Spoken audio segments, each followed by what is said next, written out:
7:11 de la mañana, estamos de vuelta en Altavoz en Vital 91.1 FM de tu dial, y también estamos en Tribu, canal de televisión terrestre, digital terrestre. Estamos ya aquí con nuestro invitado, el doctor Lucas Gersi, abogado. Muy buenos días, doctor. Bienvenido a Altavoz en Vital. Muy buenos días, Lucas, Rumi. ¿estás? Buenos días, Aarón. Yo muy feliz de estar acá con ustedes. Gracias por la invitación. Un honor de verdad estar con ustedes acá. Hoy el Pleno del Congreso justamente se reúnen los congresistas para ver dos temas importantísimos. Uno de ellos que tiene que ver con las modificaciones a la cuestionada ley de crimen organizado, y también la propuesta de esta denominada sobre terrorismo urbano. A priori, ¿qué le parece a usted la medida de protesta, movilización de los transportistas a los que se han sumado los bodegueros, correcto, entre otros más? A ver, yo pienso que esta movilización es una movilización emblemática, que ha tenido un impacto muy fuerte. Yo creo que para muchas personas, sobre todo gente relativamente joven, de mi generación para abajo, es la primera vez que ven al país parar. Las movilizaciones, los paros no tenían una fuerza social, ¿no? Sino que eran paros que movilizaban a un gremio, un grupo de interés, eran 4 gatos, eran 3 gatos. Es la primera vez que de verdad la ciudad se paraliza. Y es la primera vez que el móvil detrás de la movilización no es una reivindicación sectorial, sino una reivindicación que une a la ciudadanía como la seguridad ciudadana. Que tiene que ver, ¿no con cierto? Seguridad, porque sin seguridad no podemos invertir en el país. Es decir, aquí no es un paro meramente gremial. Este ya es un movimiento político, un movimiento ciudadano, y ha tenido un impacto mucho más grande que el que nadie hubiera podido prever. Así es. Ayer justamente han llegado al Congreso, digamos, una buena cantidad de transportistas, bodegueros, comerciantes de gamarra, entre otros más, justamente buscando la presencia del Estado, porque vemos la ausencia del Estado en este tipo, en el combate a la delincuencia. Correcto, pero eso fue en un primer momento, ¿no? Lo que hemos estado viendo es que el movimiento ciudadano, para generar una solución al problema de la seguridad ciudadana, ha sido de alguna manera secuestrado por los grupos políticos que siempre conocemos, que tienen una tendencia y que de alguna manera se han montado encima del movimiento ciudadano y lo están convirtiendo en otra cosa, ¿no? El movimiento lamentablemente ya se ha desfigurado, está perdiendo rápidamente legitimidad, y esto lo vemos en estas campañas tan mal manejadas, tan mal dirigidas contra la ley de crimen organizado y contra la ley de los allanamientos, ¿ya? La ley del allanamiento y de la ley de crimen organizado no tiene nada que ver, pero nada que ver con el problema de inseguridad ciudadana que afronta actualmente el país. La ley de crimen organizado está muy bien, ¿ya? ¿Qué es lo que dice esta ley? Esta ley dice, tú tienes que definir adecuadamente qué es crimen organizado. Crimen organizado se va a aplicar a las mafias de extorsión, de minería ilegal, de trata de personas, ¿no? De narcotráfico. No es que si 2, 3 personas cometen un delito como entre PPK, 3, ¿no? Eso es organización criminal. Claro. Es decir, se está definiendo el concepto. Si todo es organización criminal, nada es organización criminal, y la lucha contra la criminalidad organizada pierde fuerza, pierde su característica distintiva. Entonces, esa ley está muy bien y se tiene que mantener. A ver, especifica que ¿no? tiene que haber un grupo sostenido en el tiempo, con una verticalidad y con diferentes roles. Así es, lógico. Y además, para ciertos delitos muy, muy graves, ¿no es cierto? Si yo defino todos los delitos que se cometen en grupo como criminalidad organizada y yo persigo todo como criminalidad organizada, las fiscalías, los equipos policiales, fiscales de lucha contra la criminalidad organizada ven todo, entonces no ven nada. Entonces no tiene sentido el sistema. ¿No es cierto? Es decir, era una ley absolutamente necesaria, muy buena, y sería un error enorme que el Congreso ceda a la presión de determinados grupos políticos para derogar esta ley. Ahora, el Congreso no la debe derogar. El extremo no que la debe derogar. Es cierto que hay abogados que cuestionan el extremo de los allanamientos. Yo he conversado con abogados y ya yo entendí básicamente, porque he leído la ley, que lo que exige es que la fiscalía, bueno, la mejor manera de entender esta parte es que la fiscalía tiene que llegar al allanamiento con un abogado de oficio. Yo estoy en mi casa, llega la fiscalía con la policía y el abogado de oficio, entran porque pueden entrar y nadie toca nada hasta que yo decida que voy a utilizar el abogado de oficio. Correcto. O voy a llamar a mi abogado privado. Es una ley que lo que hace es promover más el debido proceso, ¿no es cierto? En el proceso penal se supone que los investigados tienen que tener un abogado en todas las etapas del proceso penal. Desde que los detienen en la comisaría pueden tener un abogado. Entonces, garantizar la existencia del abogado, que puede ser de oficio en el allanamiento, es algo también que está bien. El problema de la inseguridad ciudadana no es eso. Ese no es el problema.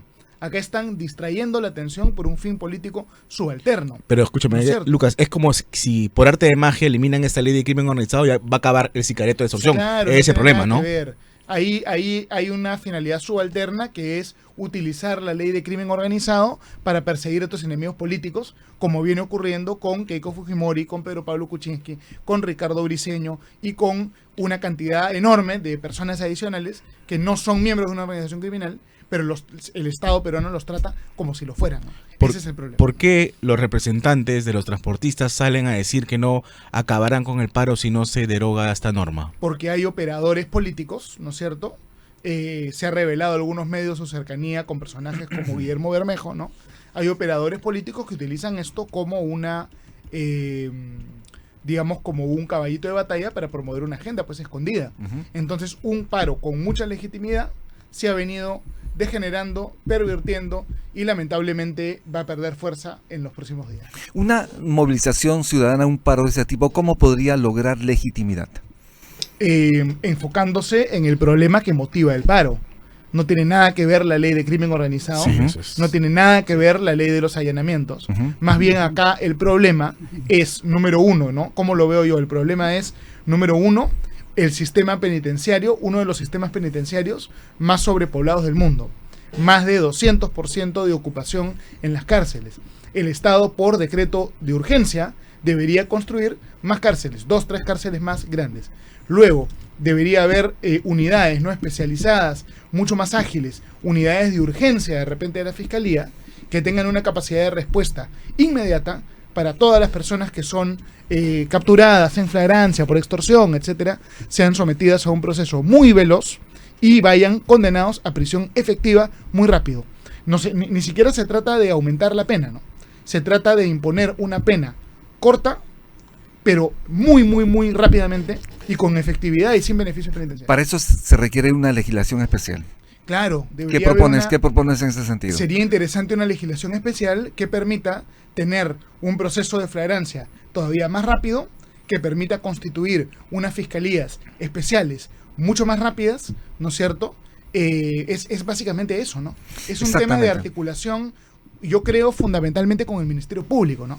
Y acá el problema de fondo es que tenemos un sistema judicial muy lento, muy anquilosado, muy conservador, muy corrupto.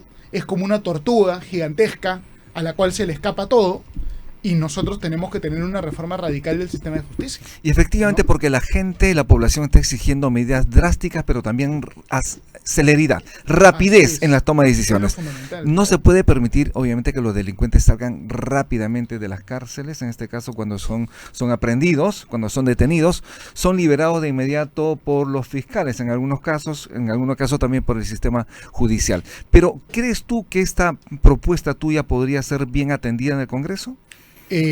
Yo creo que... Es urgente. Es urgente, el país lo demanda, y yo creo que hay congresistas que seguramente tienen la intención de hacerlo. Es cuestión de articular y dejar de distraerse con estos fuegos artificiales que no tienen nada que ver, ¿no? Entonces el tema va por ahí. Yo sí soy una persona muy crítica de ciertos aspectos del sistema de justicia, ¿no? El sistema de justicia en el Perú no está funcionando bien. Creo que el problema de fondo, más que es la policía, es el mismo sistema de justicia, y hay que buscar una reforma, ¿no?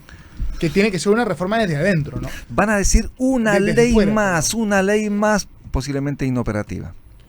Claro, las leyes, por ejemplo, la ley de terrorismo urbano. ¿A ti qué te parece? Me parece fuegos artificiales, eso no sirve para nada. Tú le puedes llamar terrorismo, le puedes llamar una cosa, le puedes llamar otra cosa, puedes subir las penas y eso no cambia nada. Las penas ya son bien altas en el país. El problema es un tema de ejecución, de operatividad. No sé, hay pena de 30 años por robar un celular, me parece, pero no hemos visto ningún condenado por eso, ¿no? Así es, claro. Entonces tienen razón los transportistas al exigir que en este caso se archive estos proyectos de ley en el Congreso. En esta parte. Bueno, ellos no, al revés, ¿no? Ellos estaban pidiendo la ley de están pidiendo terrorismo urbano, ¿no? Están pidiendo justamente que se archiven los proyectos de ley en el Congreso y el enviado por el Ejecutivo al respecto. Sí, esos proyectos no tienen yo creo que no van a tener mayor efectividad, ¿no? ¿Crees tú entonces que el foco de la atención podría estar en la policía con mayor atención? ¿Tú crees que sea importante? Mayor equipamiento. Mayor inversión para equipamiento, para Pero inteligencia. no es solo, es algo importante, evidentemente, pero no es solo No que solo uno eso. le tira billetes al problema y el problema se arregla, ¿no? Los presupuestos, por ejemplo, muchas veces en el Perú aumentan exponencialmente y los problemas no se resuelven. No es un Tampoco es problema así. de tirarle plata, no se resuelve tirándole plata, dinero al problema, así no es, ¿no? Tiene que haber una reforma de los procedimientos. Así es. ¿Y qué te parece que, antes de ir a la pausa, Sí, sí. que la investigación preliminar haya retornado a la policía? A ver, yo tengo acá algunas dudas, ¿no? Es un sistema nuevo, tenemos que ver cómo evoluciona, pero en principio estoy de acuerdo, porque los fiscales son abogados. El entrenamiento que los fiscales reciben es en la Facultad de Derecho, y en la Facultad de Derecho te enseñan a argumentar, como se dice criollamente, enseñan el floro, ¿no es cierto? Pero no te enseñan a investigar. Ningún abogado aprende nada de investigación. En cambio, el policía sí aprende eso, ¿no? Entonces, creo que el idóneo para investigar es el policía y no en realidad el fiscal, ¿no? Si hubiera una escuela del Ministerio Público y los fiscales estudiaran 5 años para ser fiscales, que investiguen, ¿no? Pero unos fiscales que vienen de la calle del Ministerio Público, de la Facultad de Derecho del Ministerio Público, no tienen la competencia para investigar, no se enseña nada de investigación Así es. en ninguna Facultad de Derecho del Perú, entonces está bien que sea la policía, ¿no? 7:23 de la mañana, vamos a hacer una breve pausa. Estamos con el doctor Lucas Gersi, ya retornamos. Ya hablemos.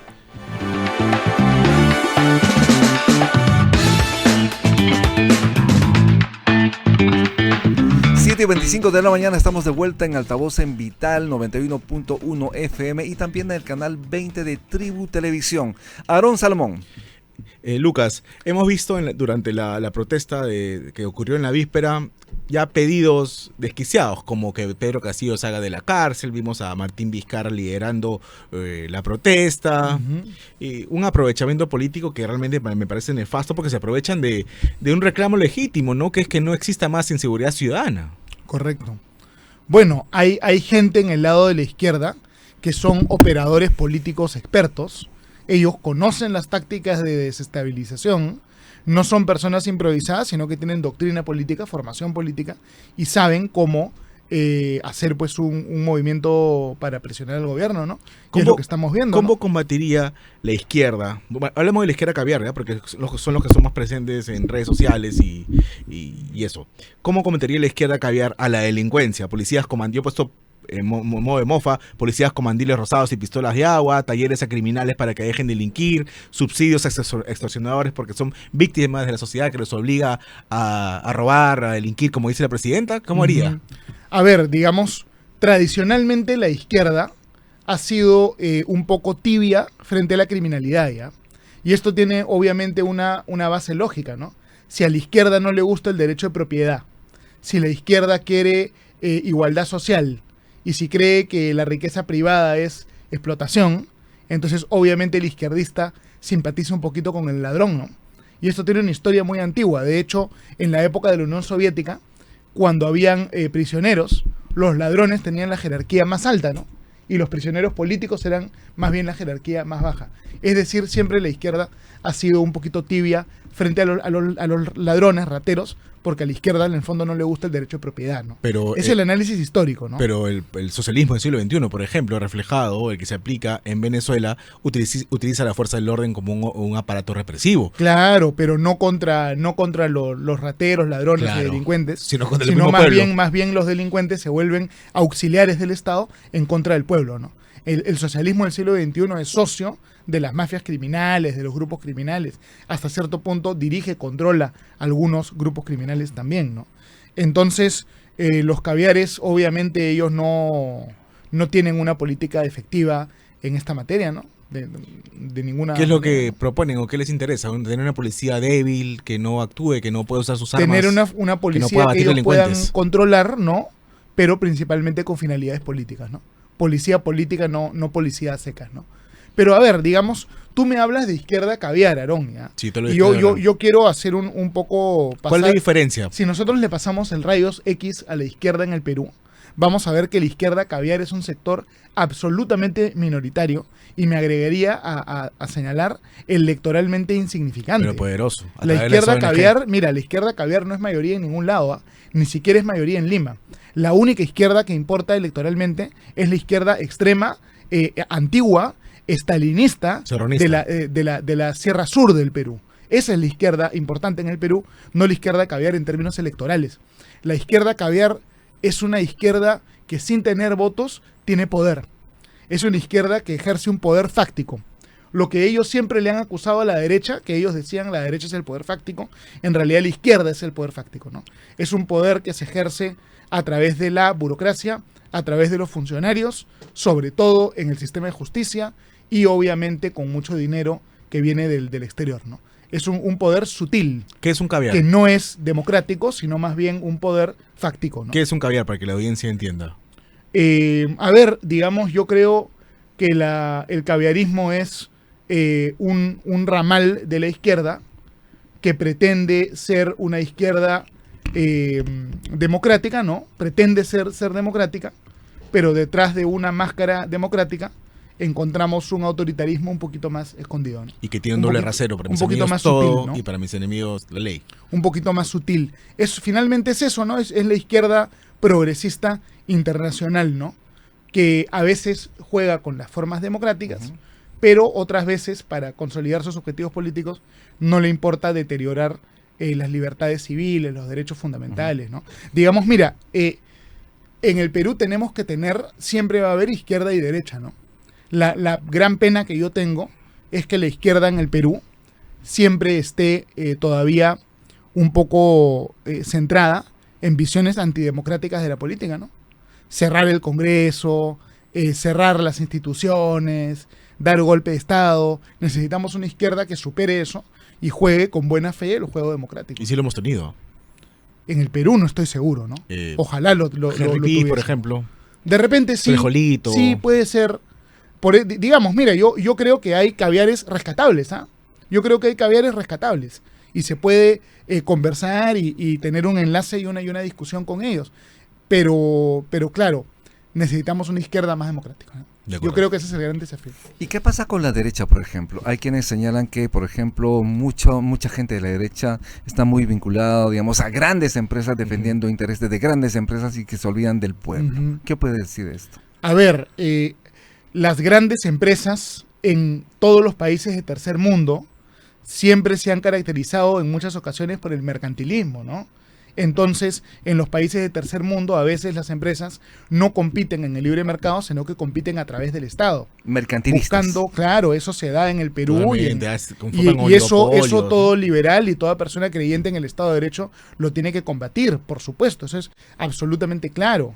En el Perú, digamos, la derecha... a ver, ¿cuál es la estructura, no? Yo creo que la política peruana, contrariamente a lo que se piensa, es una política muy predecible. En la política peruana tú tienes 3 tercios. Un tercio extrema izquierda, tipo Cerrón, tipo Antauro, tipo Pedro Castillo. 30% del país. Otro 30% del país, el fujimorismo. Y el otro 30% es la derecha limeña. El problema de la derecha limeña, que es una derecha liberal, de clase media, que cree más o menos en el Estado de Derecho, el problema, y que tiene su ala caviar y su ala un poco más derechista, ¿no? Este bloque criollo limeño está tan fragmentado, que la segunda vuelta va a ser entre el fujimorismo y la izquierda extrema. ¿Y quién le gana? ¿Y cualquiera le puede ganar al fujimorismo o no? Salvo que el fujimorismo haga las cosas distinto a como las viene haciendo, digamos, el resultado va a ser nuevamente la victoria. Si las elecciones son mañana y llegan una segunda vuelta, mañana digo, sin hacer claro, nada, sí. Keiko Fujimori y Antauro ganan Tauro. Ganan Tauro, definitivamente. Por eso es que, digamos, yo no conozco a la señora Fujimori, pero tenemos que reconocer la realidad que el fujimorismo es una fuerza política poderosísima en el país. ¿Qué está haciendo de mal el fujimorismo? Yo creo que la tragedia del fujimorismo es que el fujimorismo no está ni siquiera cerca de unir a la derecha en el Perú. La tragedia del fujimorismo yo creo que es que el fujimorismo pierde en Lima. Imaginemos que el fujimorismo pudiera absorber, consolidar a la derecha en Lima, que es absolutamente mayoritaria, y sumar eso al voto que ya tiene, podría tener en primera vuelta casi el 50%. El O podría Fujimori- ganar en primera vuelta. Es decir, la tragedia del fujimorismo es su derrota en Lima. Yo creo que Keiko tiene que decir todo este voto que va para Avanza País, para Renovación Popular, todo este voto limeño, ¿cómo yo lo gano?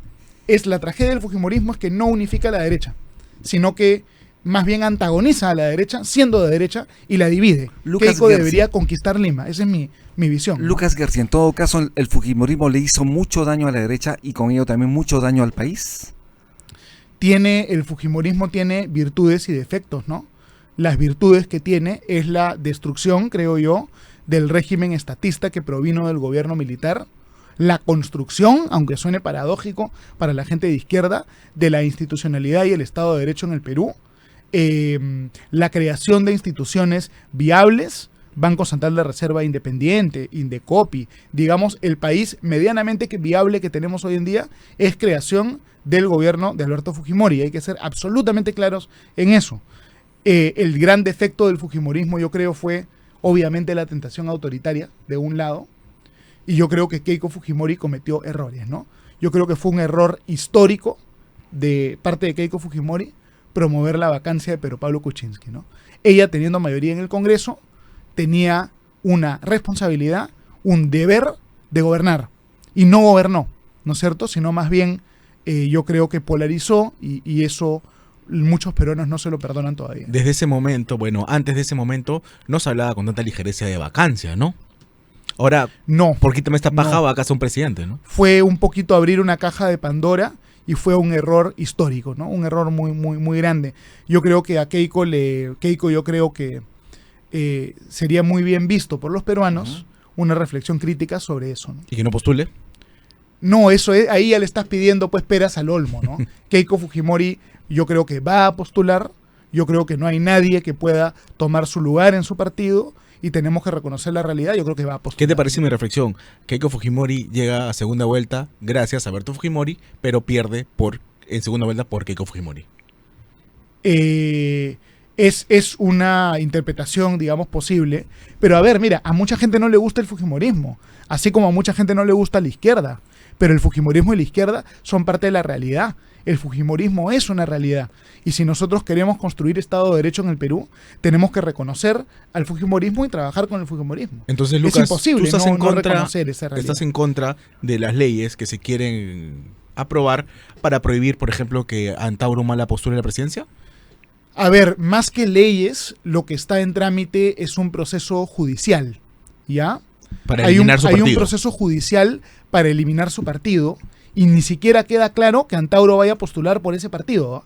De repente postula por otro partido. Pero yo no podría ir a la presidencia, podría ir al Congreso, claro, podría al Porque Congreso. es por la militancia, dices tú. Sí, por la militancia. A ver, yo pienso que existe la posibilidad que la Corte Suprema elimine este partido.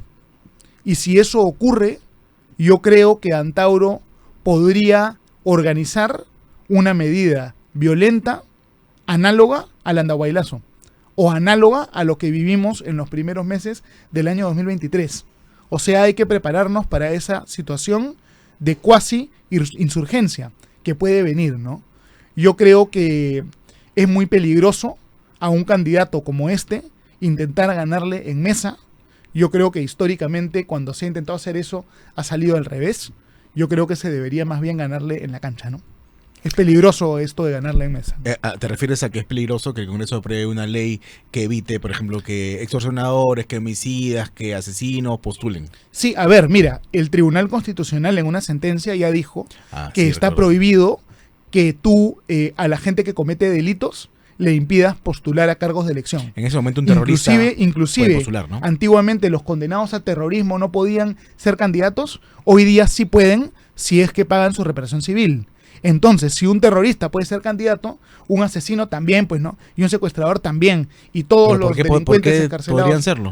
¿Eso es Bueno, democracia para ti? eso ha dicho el Tribunal Constitucional, ¿no? Y yo he tenido una serie de discrepancias con la doctora Luz Pacheco, pero me dice que eso es Yo democracia. he sido crítico, también. Yo he sido crítico de esa sentencia. Creo que el Tribunal Constitucional no la debió emitir. Quizá fue apresurado, pero eso es lo que está, ¿no? Y solo el Tribunal Constitucional puede modificar ese criterio.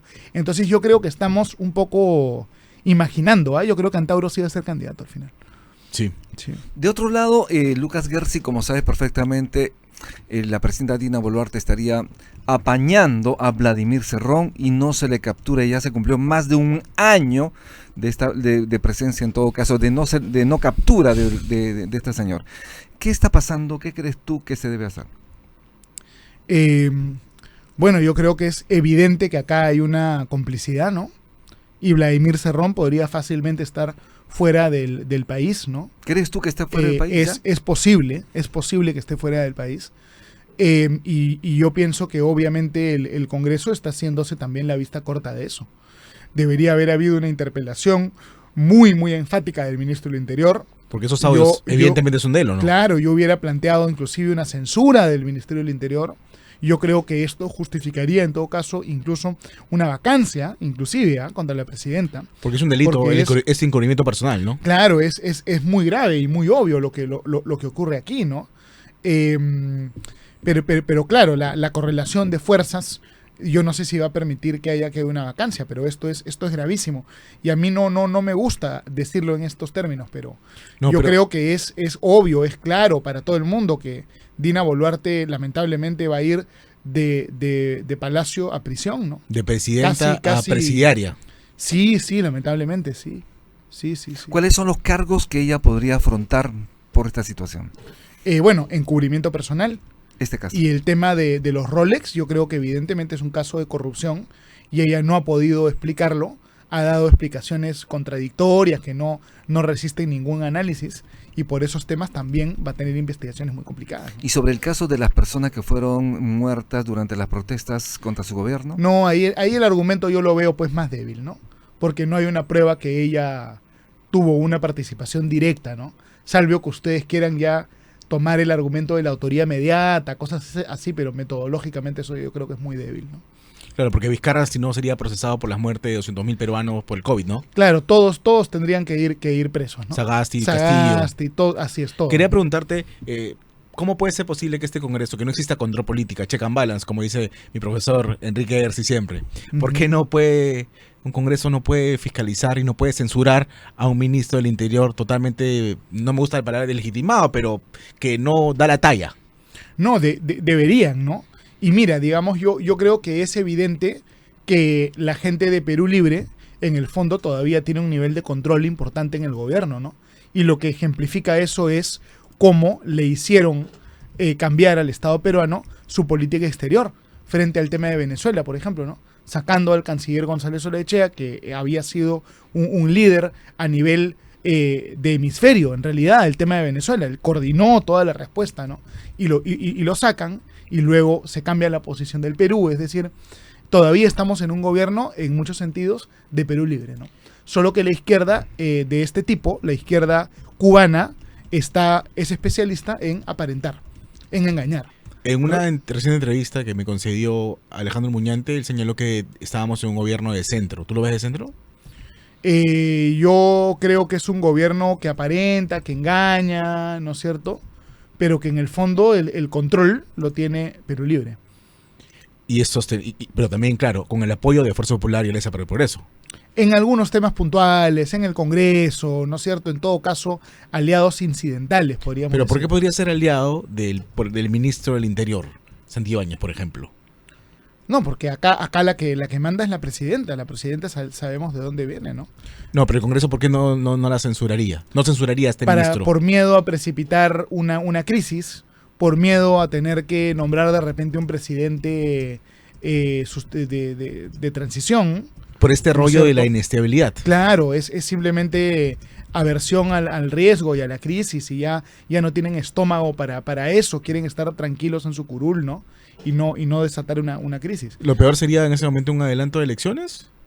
Sí, ya no hay tiempo, ¿no? Ya no hay sería algo pues una cosa impredecible también, ¿no? Claro, yo para terminar mi participación, en la huelga de transportistas, ¿el reclamo principal no debería ir dirigido al Ejecutivo? Debería ir, bueno, a ambos, ¿no? A ambos, porque el Congreso... Pero no se habla mucho del Ejecutivo, El ¿no? Congreso es quien tiene también el poder de gatillar una reforma del sistema de justicia, Y ¿no? también tiene el poder de censurar al ministro del Interior. También, claro. A ver, una reflexión ya. no hay que subestimar la destreza que tiene la gente de la izquierda extrema, del comunismo, para aparentar, ¿ya? Después de la Revolución Cubana, cuando Fidel Castro tomó el poder en Cuba, Fidel Castro salió a declarar en todos lados que él no era comunista, que él era de centro. Es más, él salió a declarar y dijo que él admiraba y amaba los Estados Unidos, que era pro-yanqui. Inclusive hay una foto muy famosa de Fidel Castro en Washington, D.C., en el monumento a Lincoln. Ahí está Fidel Castro con su puro y todos los americanos, ¿no? Entonces, los comunistas engañan. Y yo creo que Dina Boluarte nos está engañando. Recordemos lo que dijo, lo primerito que dijo Dina Boluarte cuando subió al poder, ¿no? Dijo, yo creo que tiene que haber una asamblea constituyente. Y después se cayó y cambió su discurso, ¿no? O sea, Dina Boluarte, a medida que nos acerquemos a las elecciones, puede ser que revierta a posiciones más similares a las de Pedro Castillo. Y si nosotros sumamos, ¿no?, el riesgo de Antauro y una sublevación porque lo quieren sacar de la elección, más Dina Boluarte mostrando su verdadera cara, yo creo que antes de las elecciones puede precipitarse una crisis muy fuerte en este país. Y la izquierda va a buscar dar un zarpazo nuevamente contra el país antes de las elecciones. Entonces, yo creo que están construyendo una crisis. Y la manera como intentan montarse encima de la huelga de los transportistas es parte de la construcción de esta crisis. Entonces hay que estar atentos porque la defensa de la democracia siempre tiene que estar prendida, ¿no? Es permanente. Lucas García, muchísimas gracias por estar en Lucas. Altavoz en Vital. Te estaremos convocando en otro momento. Como sabemos, nos interesa mucho lo que está pasando en el país. Pero antes de irnos, tus reflexiones finales. No, gracias a ustedes de verdad por la invitación. Yo creo que la reflexión final es que la defensa de la democracia es una defensa de todos los días, no solo de un rato, es permanente. Y para cuidar la democracia que tenemos en el Perú, tenemos que estar siempre con las antenas encendidas y con los ojos bien abiertos. Involucra además a todos los sectores del país. Así es, efectivamente. Bien, muchísimas gracias. Muchas gracias, caballeros. Muy amable, gracias Lucas García. Vamos a hacer una breve pausa, 7:45 de la mañana. Estamos en Altavoz en Vital, pero también en Tribu Televisión. Ya volvemos. Ya volvemos. Tu líder.